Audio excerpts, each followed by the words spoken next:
Thank you, Mr. Maheshwari, and thank you for your very, very kind words. It's really heartening to be back in action and be connected with Shared Food Services Forum. I now represent World at Work in the capacity of Director for Business Development. Indeed, a very, very exciting topic. And when the team at Shared Services Forum reached out to me to request for a moderation, it was always going to be a yes. I can never say no to Rakesh and the rest of the team. So really kind of them. But I want to take this opportunity to say good afternoon and a very warm welcome to this session. It's probably after lunchtime. A lot of us are through some of our calls, keeping aside some time for this session, hopefully. But the entire session, which is themed Walking the Tightrope, Unlocking Value through End-to-End HR Service Adoption, it's quite an interesting one because before I welcome the panelists, I just wanted to take maybe 30 seconds to just put some thoughts that I could reflect upon when I read this title. That the world of work, of course, is very dynamic and is ever changing. And, there are so many forces at work, such as technology, globalization, use of analytics, and an entirely different kind of a workforce, which is now called the Gen Z workforce. All of these factors playing a very, very key role in how the world of work is changing. And most importantly, I know that this is a topic from the past, but COVID-19 as a pandemic had, if not done anything else, but exponentially increased the rate of change across the businesses. And it has created profound and immediate changes to how societies operate, how individuals interact and work. And we have all witnessed that at a scale, shift to remote work, the dynamic reallocation of resources, and the acceleration of digitization and automation to meet changing needs of individuals as well as organizations is now taking place. And this is the point or the inflection point where HR and HR shared services play a very, very important role. Now, to reflect on the seismic change or shift that is happening, which is also the topic or theme for the 2 days that we have been together, I'm really excited to have a very, very eminent group of panelists who will share their experiences on how HR shared services can look to impact the business and the bottom line. So I'd like to welcome Ms. Kavita Mathur, Chief People Officer at Trilegal. Good afternoon, Kavita. Hi, good afternoon, everyone, and thank you for having me over. Thank you. Ms. Kavita Kurup, Senior Vice President HR at UST. Good afternoon, Kavita. Hi, good afternoon, everyone. Good afternoon. I'd like to welcome Ms. Niri Harmse, Director, Global Workforce Operations at Avery Dennison. Hi, Niri. Good afternoon. Everyone. Thank you for having me. Thank you. And to bring in the diversity angle, Mr. Arun Fulera, who's a Senior General Manager and Leader HR Shared Services at Cummins Business Services. Hi, Arun. Good afternoon, everyone. Thanks for having me here. Excellent. So, to start with the discussion, and want to make it a really engaging one so that we can cover maximum views as well as get some experiences. My first and very basic question is that everyone is talking about HR shared services. Everyone is also talking about technology, or rather technology adoption. So maybe just in 30 seconds, what does technology adoption mean for you in your roles or your past experiences, or how do you see it enhancing the HR function? And then probably we'll take a little more inputs on how that has actually helped the entire HR function. So if maybe I can request Kavita Kurup to start with her experiences on how technology is enabling the the HR function. That'll be great. Thanks, Rahul. No, I think technology is playing a very, very large role, right, in the HR function, if nothing else, to make the HR function more human. Technology is looking at more than making it a place that is more accessible to a lot of employees and easing processes. I think it's the entire high-touch, high-tech impact that we want to drive as organizations, right? So at UST, we're really trying to get into mass personalization, as oxymoronic as that might sound. So how do you really do that? And one of the easiest way of doing that is leveraging technology. So whether it's for setting goals, whether it's for giving feedback, looking at career advancements, all of those have technology-led enablers that are combined with human intervention by the HR team and the business leaders across the organization. So technology needs to become the fulcrum of a lot of things, but it cannot take away the humaneness of what needs to happen within the organization. So for us, the human is at the center of everything that we do, whether it's the client that we're talking about or our own individual employee. And technology then helps us drive and deliver a lot of the services that we would like to give these employees in a much more efficient and agile manner. Awesome. I like the aspect when you say that using technology to bring back humanness, but that's a very interesting point. And Arun, would you like to share some thoughts, maybe just 20, 30 seconds of thoughts of what you feel technology is doing for you? Yeah, so I think managing operations, in particular, when I say HR operations, what is important for us is to manage the employees' concern, the kind of experience that we are delivering to our employees. So how do you enhance the employee experience with every single connect that you make with these people? And that's where technology plays a very important role. Technology is something that keeps evolving day by day, and as we are seeing so many changes now, on your handheld device, how can you extend most of your HR services to your people will definitely enhance their experience. That's where I would close my few points. Sure, thank you. Kavita Mathur, your thoughts, please. No, absolutely. I think Kavita and Arun kind of summed it up. There have been undoubtedly, seismic shifts that we have witnessed in the last 18 to 24 months.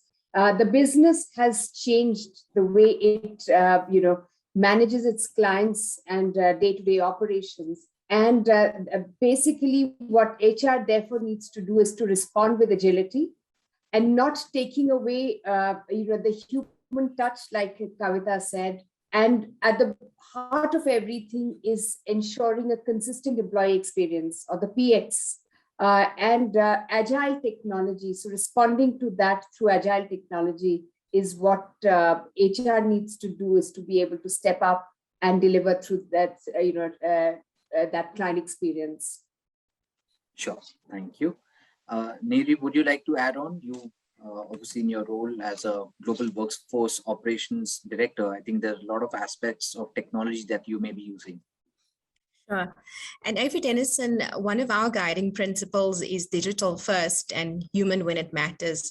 So it's about creating scalable solutions that add value to our employees and the business, but also offering those personalized experiences when it matters. And that's sort of the mantra that we follow when assessing the different technology to bring in. That sounds really interesting, taking the digital first approach. So let me stay with that thought.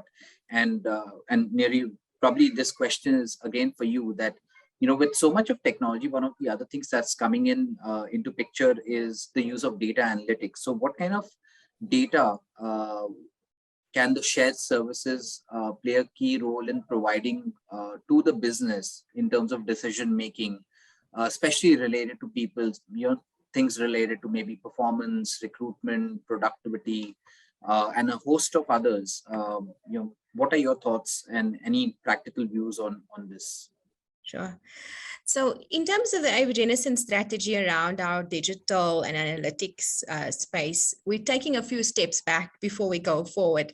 So we're at a very nascent stage, really assessing the foundation of our data, how the data depth and the data quality. And as we're going, some of the learnings through this process has been that we actually do touch on, as a global workforce operations, quite a number of data across the organization. But can we measure it? Can we compare it? Is a different question, because then it takes us back to how deep that data is, and is the quality consistent? So that's probably going to be our focus for the next year or two, before we shift into predictive analytics is the space we would like to aim for, but we need to first build the foundation to get there. Great. Arun, anything from your side on the use of data analytics? Yeah, so I completely agree with what Neri just mentioned. See, the entire analytics will work on the data, and what is the shape of the data that is available with you. So you need to look at the quality of the data which is available with you. And in the current state, when I look at not just my organization, there are many others. When you look at the current state of data, I think the first step that you need to take is to correct the current shape of that data. So once that is done, you will then get into a descriptive analysis of that data, because right now, whatever is happening in most of the organization is more of descriptive analysis of the data. Moving on to that, moving on to the next stages of descriptive, prescriptive analytics would probably need some more time, because it depends on the past trends when you prescribe something for the future. So that's that's something, the quality of the data is very, very important when you actually look at data analytics. Sure. Kavita Mathur, I was keen to understand, because also in your past role at another Big Four consulting firm, did you see the use of data analytics quite substantially creating an impact on the way business decisions were being made? Oh, absolutely. I think, both in my role as in the advisory capacity, and then as part of, the internal HR function at the Big Four accounting firms. I think the one thing that we did, given the fact that we were, handling very large workforce, we really gained a critical mass, was to examine data from the lens of inclusiveness. So all the, and that is where, because one of the critical things we realized over time is that we're not looking at our processes, people processes, from the point of inclusion. So we started to go back into the data to see where are the gaps, not just related to gender, not just related to, differently abled, of course, based on what as an organization we were committing to. We wore that lens and evaluated data, which took us back to re-examine our processes and see, are our people processes aligned to our vision, value, and mission at, from a people agenda standpoint. So that's how we've actually looked at our data, and based on our findings, reorganized, re-engineered some of our processes. And to give you an example, the entire overhauling of our performance management system at at this large accounting firm that we did was hinged on this one philosophy of inclusion. And data really came handy when we saw it and re-engineered it. And the good part is now, because inclusion in D&I was part of the business agenda on the business leader scorecard, data has actually helped us to create that business case for change. And therefore, having that conversation with the C-suite became so much easier when we looked at what was available and put that case for change. So just to give you an example of what we did. Sure. Thank you, Kavita. Kavita Group, last but not least, your views on data. And you need to stop putting the Kavitas one behind the other, because we seem to have very similar views, right? So okay, I'll try my best. Yeah, but Rahul, I'm listening to the question that you posed and also what the fellow panelists have said. I'm reminded of this phrase I read somewhere saying that algorithms need managers too, right? True. So data will make predictions more accurate, but they will also create their own risks, especially if we do not understand them. They are so literal that they will do exactly what you ask them to do. And so the black boxes, they do not explain recommendations, right? So you need to make sure that while you have sustainable data models, and they will only get sustainable when you have smart managers. So there is a whole host of, learning interventions that need to be driven so that people are able to understand what that data brings to them, right? To give you an example of how we leverage data models at UST is we use them to give nudges to our people during the entire internal advancements process. So when a manager is making recommendations, data then throws up nudges saying, hey, have you looked at the lowest band in your team? And you have, or are you skewing it towards the seniors in the team? Have you looked at freshers? Have you looked at women? Have you looked at other inclusive aspects? So then these nudges over a period of time start demonstrating behavior and people start picking it up without that nudge coming in. And you can keep using these nudges to drive different behaviors and then build habits, right? So then data starts playing a far larger role than just being very analytical in nature, because the moment you hear data and analytics, it's a very cold concept that comes to your mind, right? You're like, okay, let's be very precise, let's be this. But we need to understand that there is a lot more that takes place within an organization, and these are people that we are talking about. Data can give you an insight, but if we do not have people to understand what those insights are and what the implication of those insights are, they're not going to be sustainable. Sure. And that actually leads me to my next question, that I also believe that there are some specialized data and analytics models which are coming up for various segments within HR. For example, something very relevant for recruitment or maybe total rewards or performance management. So staying with that question, Kavita Kurup, I just wanted to check with you. Do you think that these are good for the future and will actually have a sustainable impact with a positive business case? Unfortunately, rather, we are not in the business of predicting the future. So we can't really comment on that because we do not know how things will play out. But data analytics, understanding data is here to stay, right? It is the new currency. People are going to be leveraging data and saying, how is it that we can really look at various functions within the organization, not just HR, right? Business or anything. And how can you really glean out insights that will drive EBITDA, which will drive productivity and revenue generation? So that's definitely going to be there. But I think it will be a matter of time till we really figure out what works well. And the good thing and the bad thing about sustainable analytical data models is that it needs to be customized to your organization and what you want to glean out of it, right? So what might work for us at UST might not work somewhere else and vice versa. So you really need to then create that level of customization so that data works for you and not the other way around. Sure, absolutely. I think every organization and the dynamics are different. So I'll invite Neri for your thoughts, because I'm sure that you are also thinking about the various segments within the workforce and how those could be impacted through the use of data analytics. Sure. So I like what Kavita had said, and I just wanted to build on that around changing behaviors and using data to drive the right habits in the organization. So we're on a journey of defining what that success would look like. Is it revenue generation? Is it behaviors that we want to change in terms of our DEI goals? And that is how we're going to position. We're going to start with the end in mind and work backwards with the kind of analytics that we want to gather. We're also exploring different decision tree models, very unique to Avery Dennison. I think the fellow panelist has also mentioned that it's quite unique to your organization. So that's a journey that we are on. Back to you. Sure, thank you. Arun, any views on this one?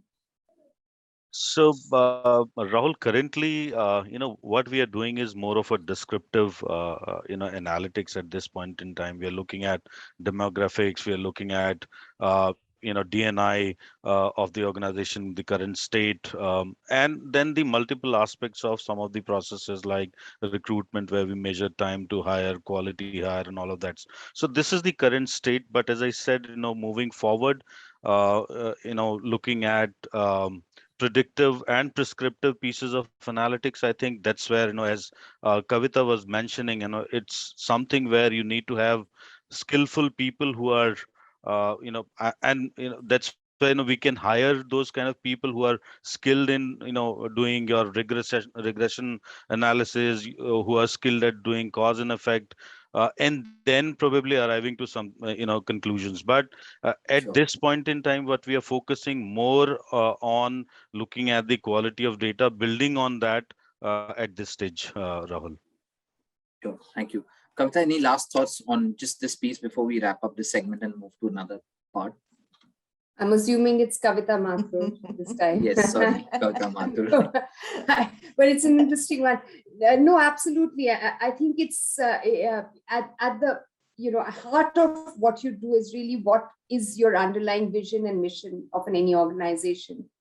And to everyone's point here, that you will try and make sense and make sure that you're seeing that what the data is saying and how far are you from achieving that vision mission. So use that data with intelligence and continuously evaluate what the gap is, and therefore the shift that one needs to make in the people processes or the programs that organizations run.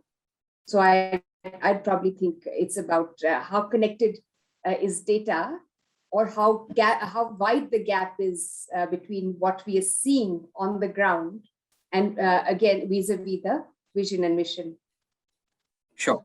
So I also wanted to pivot slightly onto what Arun mentioned during his last note with respect to recruitment, and given that when I started when we started this session, I spoke about a global workforce, we spoke about a Gen Z workforce. So wanted to get everyone's view, but start with Arun, of course. What are the most visible changes that you're seeing in the shared services, which can provide or look to improvise some of the recruitment strategies and tactics, where you can look to improve diversity in workforce, especially now that everything is virtual? So, Rahul, in my current role, I do not manage recruitments. However, the current approach right now is to look, because what has happened is, because of this pandemic, the recruitment has gone down. It has slowed a bit, and that has given us time to look at the talent pool which is available, and basically look at the talent on demand kind of that you can work on, look at the industries, look at the kind of people you want to hire, and look at the kind of positions that you need to work a little more. So looking at all of these, it has given us a little time to do some assessment of our state, and look at what is needed, and basis that design the future approach. Sure, thank you. Kavita Mathur, would you like to share something from Sure. what you're probably doing at TriLegal or your previous experiences? So the one thing that's happened, and it's been kind of fast-tracked, is the various types of engagement, employment contracts that we are seeing emerging, post the pandemic, and with this entire shift in, or we've got about 4 generations now working as part of the workforce. There is so every generation's had its unique characteristics or profiling. If you were to create or assume these to be the 4 or 5 personas in a workplace, and each persona has a different approach or connect or with the organization, with the industry. And increasingly, we are seeing that the younger generation, which is the millennials, and the next generation which is coming into the workforce, their engagement with organizations is at 2 levels, right? And it's and at one level they join the workforce to be able to achieve a certain purpose.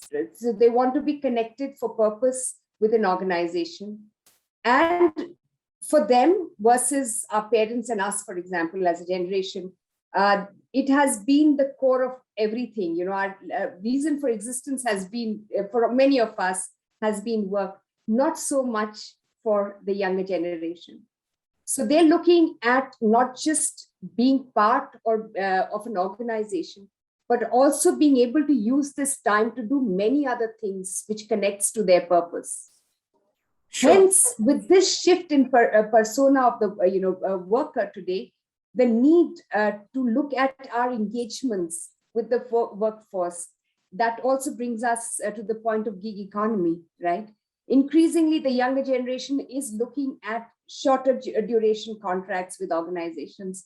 So I think that's the data we need to look at. That's one, the persona of the worker who's applying to our organization, and looking at the kind of skills and roles that are available, right? So that's Sure. the kind of analytics we now have a great opportunity to do, because increasingly all of us are eventually going to be looking at hybrid work models, if not already. So skills, personas, and and the requirements of those roles have to come together now. And therefore, it's not just going to be one type of engagement of a worker with an organization, but organizations have to open their minds to multiplicity of connects or engagements with the workforce.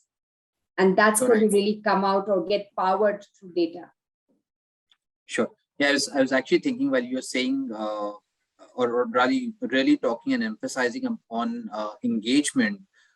So while I invite Neeri to come and share her views, Neeri, there's an additional question on top, which leads me to start thinking about the induction process. So while you're doing the hiring, like Kavita mentioned that there are different touch points of engagement, I think the induction is one of the most I think one of the most key parts of the hiring process. So would you like to share your views on this? Sure. So we've just recently launched our digital onboarding process, and we've gone through a different design thinking process where we did extensive interviews across the organization, both from a new hire and from seasoned employees, and gotten the feedback and really empathized with some of the frustrations and challenges with the process. And this led us to designing our digital onboarding process. As you rightly pointed out, onboarding is critical to that retention and acquisition of talent. So some of our learnings is still sticking with our digital first and human when it matters philosophy. We've scaled some of our digital electronic documents. So we offer some scalable solutions, but we also have points where we realize we need to have still human interaction, particularly in our shop floor populations or sites. So that is also how we're thinking about how we staff our shared services in the locations that they are. Where are the early adopters? In which countries are they the high-tech adopters versus the workforce that still needs a high touch? And that's how we staffing, recruiting, and our digital onboarding experience. While it's at a nascent stage, we spent about 18 months forming it. So we believe if we invested the time at the beginning with the design, we'll reap the reward through the process. Super. Kavita, Kurup, any thoughts from your side before we move on here in terms of recruitment and onboarding? Yeah, no, absolutely. I think if you look at recruitment today, right, there are, I don't think the employees of today will really stand for a bad experience. They expect a certain level of engagement. They expect a certain level of technology intervention. Those are now BAU almost in a sense, right? They're no longer wow factors. So for us, we designed it around the following design elements, right? One is an ecology-driven purpose, where today's workforce is really looking for a meaning that is much more than their being. So at UST, we're all driven by the purpose of, transforming lives, so that it's not just about the business behind the code that they write, right? It's also about the cause, the purpose that you feel very passionately about, whether it's sustainability, education, poverty, whatever it is. And how does your work really impact the society at large? So that is a big change, right? Our EVP for potential candidates is heavily focused on drive for purpose and how do you really make the shift from success to significance. So we're saying it doesn't matter which organization you join, you will be successful. But if you want to be significant, then you need to come work with us at UST. The second is the experience, as I was mentioning, right? Technology plays a huge role in helping you standardize the process so that everyone goes through the same experience. And at the same time, it allows you to better it constantly, right? The turnaround time is far lower than if you would do it from a human intervention perspective. And tech jazz has its value also, right? People do enjoy those little bits that keep coming their way. So another thing that we need to remember is that there are people behind the scenes managing this entire process, and they are real people. So the technology and the interaction that goes with the people and are part of the entire recruitment process, they also show real people like qualities. So technology, and we all know that technology learns faster than humans can, right? So it picks up those traits, and there are sometimes we are surprised as well because the algorithms start throwing up things that wasn't programmed to do. It starts doing a little things on its own that we realize that, hey, technology is also learning and making a difference. From a diversity standpoint, I think the most important thing that we focus on is come as you are. For us, diversity is not about gender, region, orientation, right? It's also about thoughts, backgrounds, cultures, and a lot more. So we believe very firmly that form breeds diversity, and at that formless level, we are all the same. So we ensure that our hiring teams, and this extends not just to the talent acquisition team, right? It extends to the accounts that people would come and join, the HR team, the business leaders. This is the conversation that they would experience irrespective of where they are within the organization. So all those conversations are very open, honest, and free from bias in that sense. So come as you are then becomes a theme of all these hiring interaction. Now, if you look at the induction piece that you were, referring, and Nairi was speaking about it some time back, the induction process is not when they join. Doesn't start just from the date of joining, right? It actually starts when you first have that first call saying, hey, are you interested in exploring an opportunity with us? Because you start setting the expectation right there, saying that, look, this is the kind of organization we are. This is what our culture is all about. These are the kind of people that you will interact. So there are constant touch points and milestones that happen through that entire period, whether it's your notice period, or you're just taking some gardening leave. There are those engagements, both technological engagements as well as human engagement, so that the person stays connected and starts living the decision that they have taken to join an organization. Because a career change and a job change is a huge decision, and everyone wants to be successful and understand and realize that this is a place that they're going to be really happy at, enjoy, because you are going to be spending a large part of your work life in that place, right? So we really want people to understand that. So induction really is a much larger conversation for us and not just what happens on day one. Sure. No, I can totally relate to that because of my recent experience of having switched jobs. So I know where you're coming from and could correlate that story. But I think one of the things that you also mentioned was with respect to learning. You're learning various facets of not just the employee, but also for the employee to understand what the business is all about. So which actually brings me to my next question in terms of skill sets. So here I probably want to focus a lot more on learning and development going forward. But what kind of specialized skill sets do you feel is required in an HR shared services workforce to be able to deliver the right kind of value for business in terms of just analytics or maybe thought process? So any views on that? So, let me start with a caveat, right? We need to be careful when we use the word digital in context of real people, right? The phrase of digitally visible workforce makes me a little uncomfortable because you have that connotation similar to the word humanoid. So the caveat is that while real people might be connecting on digital platforms, we do not end up making the human touch irrelevant. For us, that's very, very important. And we need to keep that element alive always, right? So during the Industrial Revolution, it was a battle of man versus machine in the arena of manual skills, right? Today, the machines are battling with us in the cognitive arena. Our challenge is how do you really embed humanness as we become increasingly digital? Otherwise, we will become victims of the Cobra effect. So we are not retraining our leaders. We're just making them more aware, more observant, more human. Right? So the sessions that we build to learn from each other are how do you listen more? How do you care more? Empower more? How do you be more empathetic and go beyond and become compassionate, right? And how do you be more forgiving of your own self, because the machines in that sense, they just move on, but you have to live with the decisions and the conversations that you have on a daily basis. And that's very, very important. So our HR shared services teams are continuously encouraged, rather, right, to provide experiences that are frustration free and demonstrate the above skills. Super, super. No, I really like the idea where you mentioned that even the leadership is being trained or upskilled to be able to deal with all of the changes that are taking place.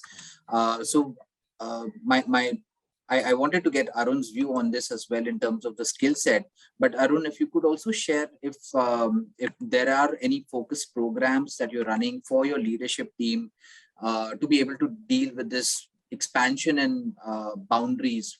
In fact, there are no boundaries now, especially because it's a digital workforce, just like Kavita Kurup mentioned.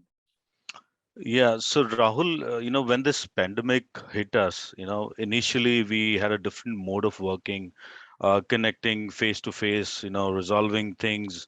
Although there were multiple sources to address employee concerns, but still, availability of a subject matter expert was always there. Somebody used to reach out to these people and get the things resolved. So what has happened because of this pandemic is people have become distant and remote. So what has happened now is the only medium to get your queries resolved has become completely digital. So that's one piece of it. And now within the teams that are actually delivering these kind of experiences to our people, what is important for them, as Kavita was mentioning, important for them is to look at some of those behavioral aspects where they are managing their people down the line who are continuously engaged in managing these people concern. That's one. With going digital, the boundary line of leaving the office at 6 o'clock has again gone away, and because of that, availability of your people has become more on to these digital platforms, and the productivity has also gone up. Now with that, what is the mental state of your people you are expecting to deliver these kind of experience to your employees? That is very, very important. So looking at that, the training programs on emotional intelligence, training program on some of these softer aspects of relationship management, positivity, all of these things are what we focused a little more, because these are the people who are delivering experience, as we are saying. That's one piece of it. The second important aspect, what we also did was empowering our managers more than the HR managers, or so the dependency on the HR managers, and for that matter even the people in shared services, it is important to empower your manager and see how much of self-serve can you bring into the processes that you are delivering. So these are two cents that I thought I should share. Sure, thank you. Moving on to Nairi. Nairi, would you like to share some experiences from your side? Sure. So I think, shared services were challenged over the last 18 months with really thinking outside of the box or offering solutions, but being challenged with the speed and the agility required to deliver these solutions. So some of the focus areas that we're focusing around is innovation. How do we drive an innovative culture? Collaboration, and that sort of stems with some base competencies around empathy and listening, and that humanness that Kavita mentioned earlier, because those are going to determine the success of your implementation of or your delivery of those solutions. The other element that we're also focusing on is analytical problem solving skills. When we are faced with different experiences, different changes in the business, different changes in the ecosystem, how do we problem solve with the speed that the business demands and implement at the right quality, giving the best experience to our stakeholders? So we're looking at that. And another element is the design thinking, which we follow a 5-stage process, defining, what we need to design, empathizing, putting yourself in the employee's shoes, building those personas, ideating, and then implementing. So these are the kind of skills that we're driving to not only prepare us for the current situation, but also for the future changes that are coming along. Sure, very, very interesting that you spoke about, the learning aspect of it, or what is it that you really look out for.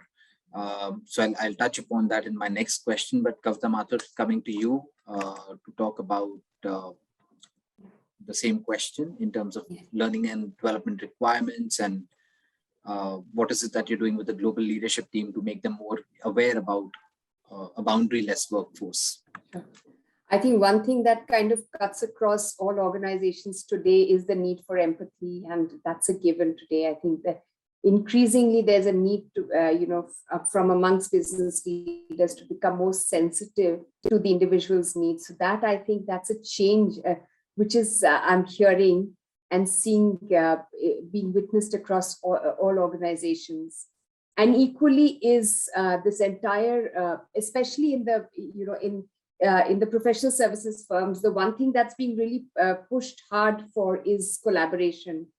And, through multiple, methods, including influencing the scorecards, making changes in the business leader scorecard, collaboration is being driven across as, and to just emphasize on what business value it creates. So that's the, those are the kind. And one more big shift that we've actually done in, amongst professional services firms, most of them are making these shifts, cultural change. So there's a lot of work being done at professional services firms on culture change.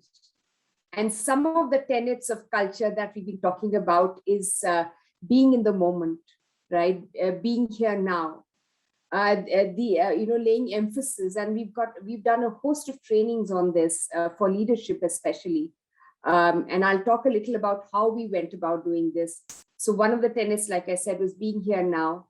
The importance of gratitude, simply by expressing a small thank you, what a shift it makes, and what a lot of value it brings to people, right?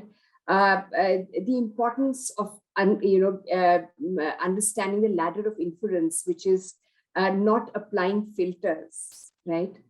Being able to look and listen with the right intent, listening to understand. So those are a few cultural tenets we have brought in, and the way we went about, influencing the change across the organization has been by getting business leaders trained on these concepts and them becoming, the change agents as opposed to HR getting involved. So really it's been that way, and the influence has been very significant. The other change we've done is because of the advent, the massive usage of technology, we've adopted reverse mentoring. So that's the other thing we've done. So there are associates who have now taken on the responsibility to train partners and business leaders on technology concepts. I think, so more or less, I'm hearing the same thing across, but amongst professional services firms. Collaboration has been key, mindfulness also important, and of course, helping business leaders adopt technology has been a significant shift we've made through reverse mentoring. And amongst HR professionals, Rahul, particularly, we are training them to be able to assimilate data, analyze that data, and have meaningful conversations with business leaders to be able to make impact and work on bespoke interventions based on the business needs. Very interesting, because Nairi also mentioned the word problem solving and design thinking. So I just wanted to carry on with that thought process, and what you also mentioned, that you're also encouraging your HR teams to now start looking at data and have meaningful conversations. So from a training or upskilling or skills perspective, what are the kind of changes that you're witnessing? Because like you rightly said, technology is being used, apps are being used, humans are being replaced with robotics. How would the HR services be able to enable this entire change from a skills perspective? What will be the key changes that you foresee in skills that you see going forward? Sorry, if that's the question to me. I wanted to continue with you Rahul, because you. So one thing at the vantage point I am, I think the younger generation takes technology like fish to water, and adopting or newer technologies has been so quick. And I really have seen amongst the HR professionals, it hasn't been an arduous journey, like it might have been in the past. Me, for example, I would have taken a long time to change, or adopt technology, but I don't see that in the workforce, especially in the HR. It's because today what is available, the ERP solutions, the HR solutions that are available are so easy to use, and with enough ability for predictive analysis, dashboards, information, getting bridged through multiple systems. And I'll give you an example where we have this whole concept of counseling families or super coach program. Now we wanted, so one of the business problems in an organization, in the previous organization where I was working, was on productivity. And the only measure business was looking at was utilization, utilization of resources, but utilization doesn't translate to productivity, may not necessarily translate to productivity. So by, what HR along with the operations teams did was we looked at data and collapsed data from the CRM systems, so from all the timesheet systems, to be able to do that productivity analysis. And we created an entire program around it and created that competition amongst teams, and we had their scorecards like the, stock exchange tickers going around.